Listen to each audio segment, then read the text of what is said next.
Oui, c'est comme le premier jour. Tout ce que j'ai toujours fait a commencé petit. Amazon a commencé avec quelques personnes et Blue Origin a commencé avec 5 personnes.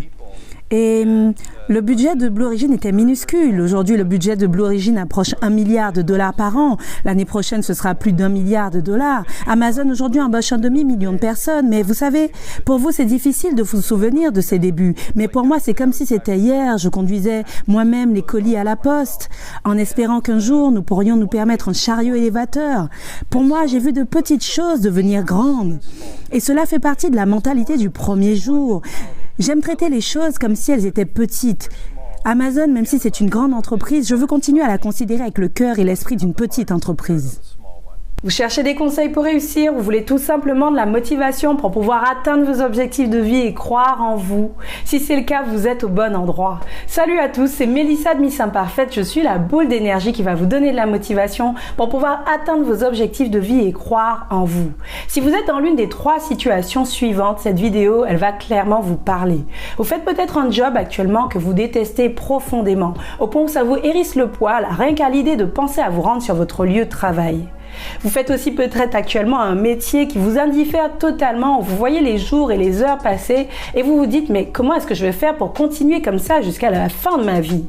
Vous êtes aussi vous avez peut-être une idée de génie, une idée de business que vous avez envie de lancer depuis un bon moment, mais vous n'arrivez pas à vous lancer, à passer à l'action parce que vous avez peur. Si c'est le cas, cette vidéo, elle est aussi pour vous. Aujourd'hui, je vais aborder le parcours inspirant d'un homme qui est passé par toutes les étapes que vous connaissez actuellement et qui effectivement fait partie aujourd'hui des hommes les plus riches du monde. Alors, je vais vous parler des 10 conseils pour réussir de Jeff Bezos, qui est aussi le créateur d'Amazon, mais aussi le propriétaire du Washington Post. Alors, je laisse découvrir les conseils inspirants pour réussir de Jeff Bezos. Pensez à vous abonner tout de suite à la chaîne, activer la cloche pour recevoir les notifications dès qu'il y a une vidéo qui sort, likez, partagez. Je vous laisse découvrir les conseils inspirants pour réussir de Jeff Bezos et je vous retrouve à la fin de cette vidéo. À tout de suite. Je suis allée voir mon patron et je lui ai dit, vous savez, je vais faire ce truc fou et je vais commencer cette société qui vend des livres en ligne.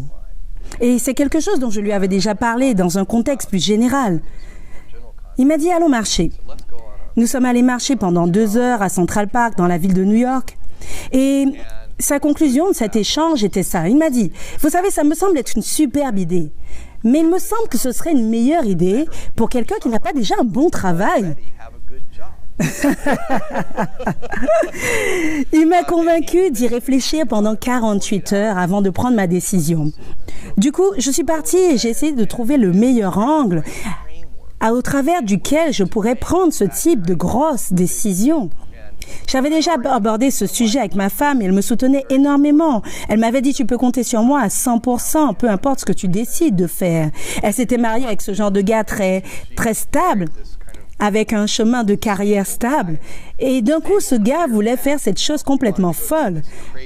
Mais elle me soutenait à 100%. C'était donc une décision que je devais prendre moi-même.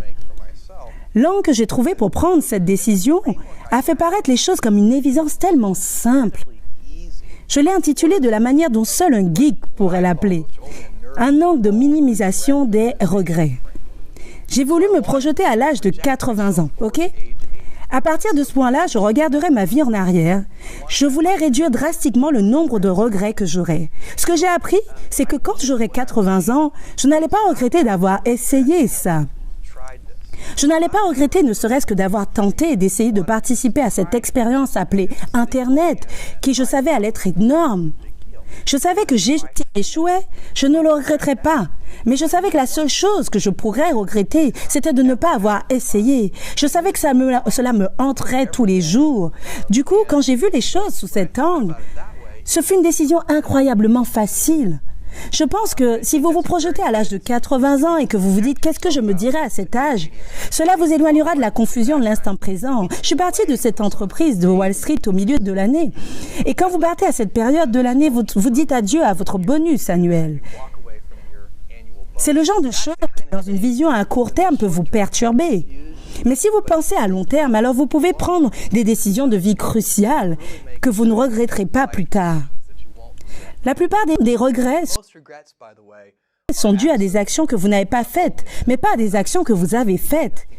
Je pense que la plupart des gens âgés de 80 ans savent que l'on peut faire de mauvais choix. Par exemple, tuer quelqu'un, c'est une mauvaise décision que vous regretterez toute votre vie. Mais pour des gens ordinaires et qui respectent la loi, leurs plus grands regrets sont dus à leur inaction. Si votre question est est-ce que j'avais anticipé ce qui se passe depuis 22 ans avec Amazon, la réponse est Seigneur, non. Vous savez, Amazon a commencé comme une très petite entreprise. Il y avait juste moi et quelques personnes. Je conduisais tous les colis au bureau de poste moi-même dans mon Chevy Blazer de 1987. Et quand j'ai levé des fonds pour Amazon, j'ai levé $1 million que j'ai collecté de 22 différents investisseurs pour $50 000 chacun. Ils possédaient 20% de la société pour ce $1 million. Et 40 personnes m'ont dit non. J'ai enchaîné 60 rendez-vous pour obtenir 20 oui. La première question qu'on me posait toujours était « c'est quoi Internet ?» J'ai dû franchir ces barrières. On était fin 94, début 95. Et à la question « est-ce que j'avais anticipé ce périple jusqu'à aujourd'hui ?» et la version actuelle de celle-ci, non. J'ai mis un pied devant l'autre. Et je pense que c'est vrai pour la plupart des entreprises qui avancent de manière progressive. C'était étape par étape. Vous trouvez des solutions, vous avez du succès. Par la suite, vous misez sur ce succès. Vous cherchez ce que vous pouvez faire d'autre, ce que veulent les clients. Tout ce que nous avons fait et tous les succès que nous avons se basent sur un pilier simple. C'est parce que nous avons mis le client au premier plan. Et j'imagine qu'il y a des personnes qui s'en mordent les doigts. Ce qui est très intéressant concernant les 40% qui n'ont pas investi, c'est un peu comme une analyse du comportement humain. Je suis en contact avec quelques-uns d'entre eux qui, certains d'entre eux ont avancé de manière considérable, reconnaissent qu'ils vivent complètement une vie qui leur convient. D'autres ne peuvent toujours pas en parler, c'est juste trop. C'est encore vraiment trop douloureux, c'est la nature humaine. Et certaines personnes sont plus douées pour encaisser les coups durs. Un des grands paradoxes qui survient quand vous innovez à un niveau élevé, c'est que vous devez être un expert dans votre domaine et vous devez conserver l'état d'esprit d'un débutant. Vous avez absolument besoin d'allier ces deux éléments. Le monde est trop complexe pour vous contenter d'être juste un novice. Alors, je ne peux pas, qu'importe mon niveau d'inventivité, je ne peux pas d'un jour à l'autre inventer un nouveau type de chirurgie du cerveau. Vous devez être un neurochirurgien. Vous devez savoir tout ce qu'il y a à savoir sur la chirurgie du cerveau. Et ensuite passer au niveau suivant. Le problème, c'est que pour beaucoup de gens, quand ils deviennent de vrais experts, ils perdent cette capacité à voir les choses d'un œil neuf. Ils ont perdu l'état d'esprit du débutant. Et c'est un point sur lequel vous avez besoin de revenir en arrière et vous dire « Ok, je suis un expert. Pour créer des voitures ou peu importe, je dois prendre du recul et me dire « Ok, et si j'agissais comme si je découvrais ce domaine pour la première fois, qu'est-ce que je verrais et qu'est-ce que je remarquerais ?» C'est ce genre de regard que vous devez avoir pour avoir un regard novateur. Le client doit être comme votre bébé. C'est tellement important parce que le secret de réussite d'Amazon se base sur un ensemble de principes. Mais le numéro 1 qui nous a propulsé à une réussite faramineuse, c'est notre obsession compulsive à nous concentrer sur les besoins de nos clients qui s'oppose à l'obsession des autres à se concentrer sur leurs concurrents. Et je parle très souvent avec d'autres dirigeants et certains de ces dirigeants et aussi des fondateurs et entrepreneurs et je peux vous dire que même s'ils parlent vaguement du client, ils se focusent principalement sur leurs concurrents. Et c'est un avantage concurrentiel important pour n'importe quelle entreprise si vous arrivez à rester concentré sur vos clients et pas sur vos concurrents.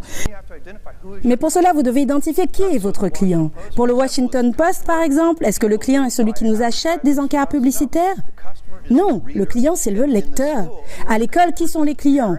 Est-ce que ce sont les parents? Est-ce que ce sont les professeurs? Non, ce sont les enfants. Et c'est ce que nous allons faire. Nous allons nous concentrer obsessionnellement et compulsivement sur les besoins des enfants. Et nous allons aussi faire appel à notre cœur et à notre intuition. Alors, pour moi, la chose qui me préoccupe le plus, c'est que nous perdions notre ligne de conduite, en quelque sorte. Que nous perdions notre focus obsessionnel sur nos clients. Ou que nous adoptions une vision à court terme. Ou que nous commencions à devenir trop prudents, en ayant une sorte d'aversion pour l'échec. Vous ne pouvez pas inventer et être des pionniers si vous ne pouvez pas accepter l'échec. Pour inventer, il faut expérimenter. Et si vous savez à l'avance que ça va marcher, ce n'est pas une expérience. Une chose très importante que vous devez comprendre, c'est que l'échec et l'innovation sont des frères siamois. Vous devez être prêt à prendre le risque de jouer. C'est gênant d'échouer. C'est toujours gênant d'échouer. Mais vous devez vous dire, non, ce n'est pas comme ça que cela fonctionne. Si je vous disais que vous aviez 10% de chance d'obtenir un gain particulier, 10% de chance d'avoir un retour sur investissement multiplié par 100, vous devriez accepter ce pari à chaque fois, mais vous pouvez encore vous tromper 9 fois sur 10 et vous avez une chance de vous sentir mal 9 fois sur 10. Et dans ce domaine, les conclusions et les résultats peuvent être très longs à venir. Le retour sur investissement peut être disproportionné. C'est pourquoi vous devez cumuler les expériences. Tout le monde sait que si vous frappez la balle en défense, vous marquerez plus de points, mais vous devrez aussi multiplier votre nombre de tentatives. Avec le baseball, cette métaphore n'est pas poussée à l'excès parce qu'avec le baseball, peu importe la manière dont vous vous connectez à la balle, vous avez droit qu'à 4 tentatives. Votre réussite est limitée à 4 tentatives. Mais dans le business, de temps à autre, vous passez à l'action, vous frappez la balle de toutes vos forces et vous avez droit à des milliers de tentatives. Alors quand vous avez ce genre de retour sur investissement aussi disproportionné, qu'en retour vous marquez des milliers de points, cela vous encourage à tenter plus de choses. C'est la bonne stratégie business d'expérimenter plus. C'est aussi pour le plus grand bien de vos clients. Ce sont les clients qui bénéficient des expériences réussies. J'étais sûre que je ne regretterais pas d'avoir essayé et d'échouer. Et je suspectais que je serais toujours hantée par la décision de ne pas avoir essayé du tout. Après avoir tergiversé, j'ai pris le chemin le moins sûr en choisissant ma passion. Et j'en suis fière de ce choix. Demain, de manière concrète, votre vie, la vie que vous écrivez vous-même, à partir de zéro, commence. Comment allez-vous utiliser votre super talent? Quel choix ferez-vous? L'inertie est votre guide ou allez-vous suivre votre passion? Suivrez-vous les convenances ou serez-vous fidèle à qui vous êtes? Allez-vous choisir une vie de facilité ou une vie de service et d'aventure? Allez-vous flancher sous le poids de la critique ou allez-vous suivre votre conviction? Blufferez-vous quand vous aurez tort ou vous excuserez-vous? Barricaderez-vous votre cœur contre le rejet ou allez-vous agir lorsque vous tomberez amoureux? Allez-vous jouer la sécurité ou ferez-vous preuve d'audace? Quand les choses deviendront difficiles, allez-vous abandonner ou serez-vous acharné? Serez-vous cynique ou serez-vous un constructeur?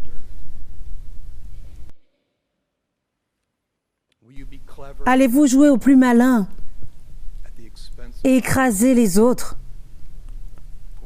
ou serez-vous juste?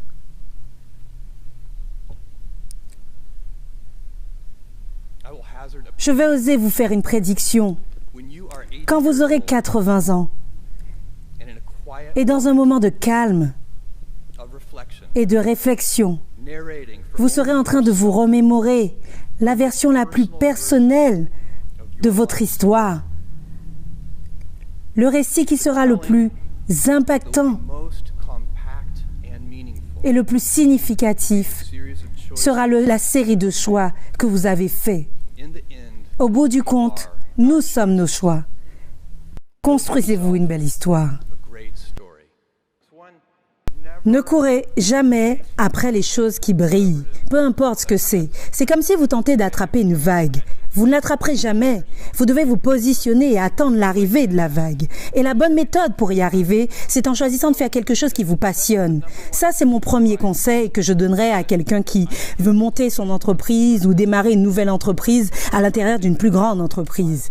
Assurez-vous de faire quelque chose qui vous intéresse, quelque chose qui vous passionne. Les missionnaires créent de meilleurs produits.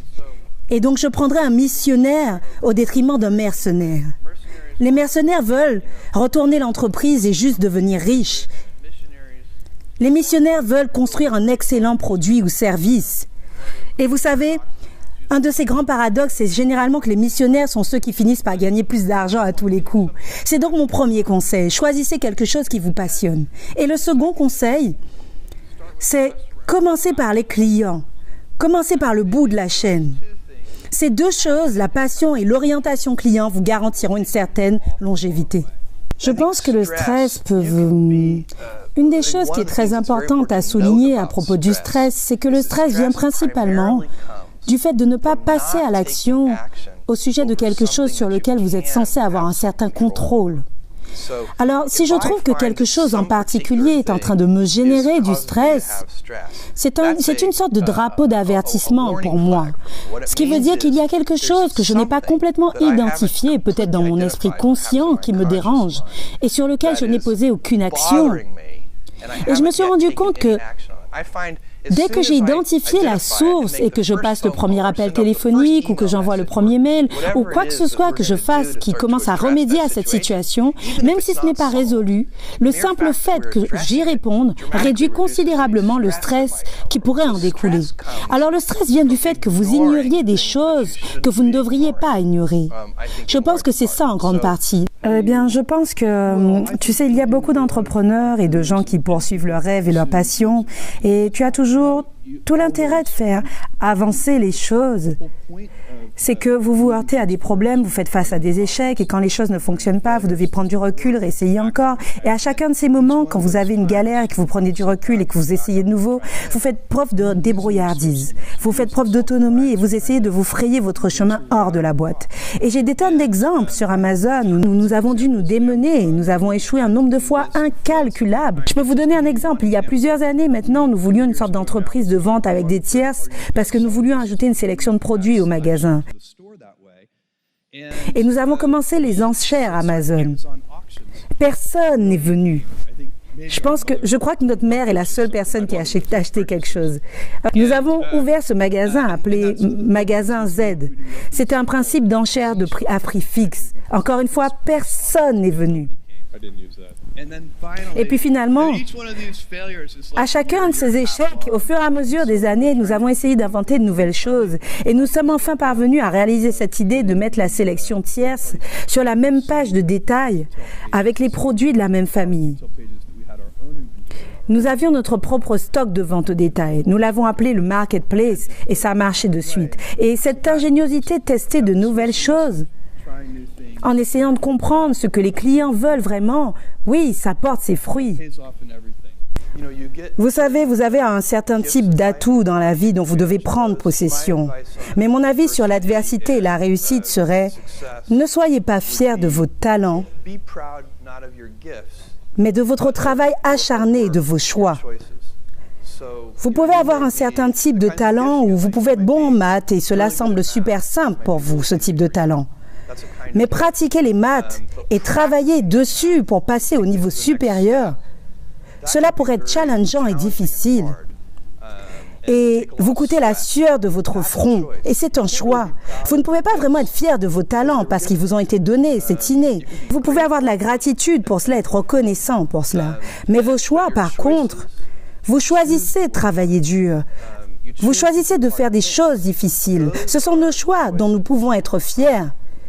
Tout ce que vous décidez de faire, Wernher von Braun a dit un jour, après l'alunissage, « J'ai appris à utiliser le mot « impossible » avec beaucoup de prudence. » Et j'espère que vous adopterez cette attitude dans vos vies.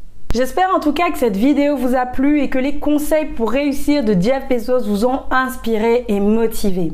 Alors moi je vais revenir sur 2 points qui me semblent essentiels. Le premier en fait c'est tout simplement l'importance des décisions que vous prendrez. Vos décisions déterminent votre destinée. Clairement, il n'y a pas de miracle. Vos décisions déterminent votre destinée. Et vous voyez en fait, quand Jeff Bezos va voir son patron, il lui dit qu'il a cette idée de lancer ce business en ligne et que son patron, effectivement, lui dit « Elle est super bien ton idée, hein, mais elle serait encore mieux pour quelqu'un qui n'a pas déjà un bon job. » Ce genre de situation, c'est le genre de situation auquel vous serez amené à faire face. Et je veux juste vous rappeler que Vous êtes les premiers responsables des décisions que vous prendrez, mais aussi des décisions que vous ne prendrez pas. Ça m'amène à mon deuxième point.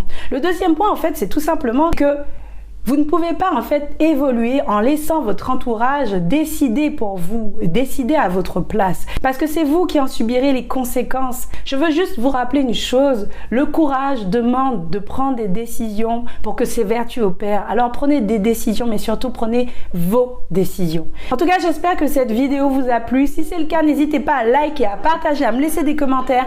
Abonnez-vous tout de suite à la chaîne si ce n'est pas encore fait. Je vous remercie aussi pour tout l'engouement, pour tous les messages et pour toutes les vues sur mes vidéos, notamment sur celle de Michelle Obama. Ça me touche énormément. Je vous invite aussi à aller regarder les autres vidéos qui sont tout aussi inspirantes. Je vous laisse avec un petit bonus à la sauce Jeff Bezos et je vous dis à très vite pour une prochaine vidéo. Et n'oubliez pas, soyez vrai, soyez vous, soyez complètement imparfait. À très vite. Les plus grosses réalisations commencent par de petites actions. Vous savez, le plus grand des chênes commence par être un gland. Vous devez vous rendre compte que si vous voulez créer quelque chose, vous allez devoir laisser ce gland grandir jusqu'à ce qu'il devienne un arbuste pour enfin devenir un petit arbre qui peut-être un jour deviendra une grosse entreprise à elle seule.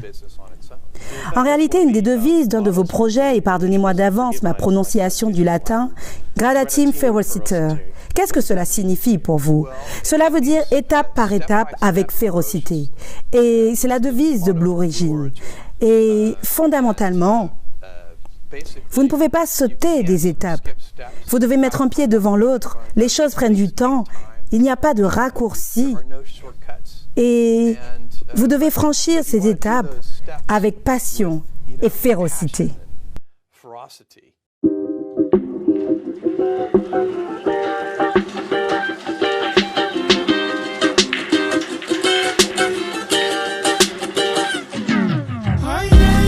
Bonita, Nanjia, ¿cómo va?